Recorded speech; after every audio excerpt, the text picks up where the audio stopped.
Hi! Hello అండి. అందరికి good morning అండి. ఈరోజు నిమ్మకాయ పులిహోర చేస్తున్నానండి. నిమ్మకాయ పులిహోరకి ముందుగా రైస్ క్లీన్ చేసుకున్న తర్వాత రైస్ కుక్కర్‌లో పెట్టి ఈ విధంగా ప్రిపేర్ అయిపోయిందండి. ఈ విధంగా ప్రిపేర్ అయిన రైస్‌ని ఒక 2 గంటలు తీసుకొని పక్కకు చల్లార్చిన తర్వాత అందులో నిమ్మకాయ పిండానండి. పిండిన తర్వాత కొద్దిగా సాల్ట్ కూడా ఏసి ఈ విధంగా పక్కన పెట్టుకున్న తర్వాత నిమ్మకాయ పులిహోరకి ముందుగా తాలింపు చేసుకున్నానండి. అందులో ఆయిల్ ఏసుకొని డ్రై మిర్చి, కరివేపాకు, పల్లీలు, తాలింపు గింజలు ఏసానండి. ఆ తర్వాత మగ్గిన తర్వాత టర్మరిక్ పౌడర్ కూడా ఏసాను. టర్మరిక్ పౌడర్ వేసిన తర్వాత ఈ విధంగా ప్రిపేర్ అయిపోయిన తర్వాత ముందుగా రైస్‌లో ఏసి మిక్స్ చేశానండి.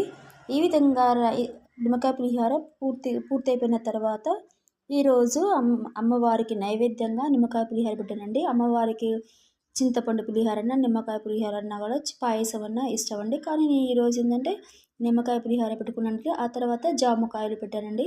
పూజ పూర్తయిపోయిన తర్వాత నేను ప్రతిరోజు పూజ పూర్తయిపోయిన తర్వాత హారతి ఇచ్చుకున్నానండి. ఈరోజైతే పూజ అయితే ఇదేనండి.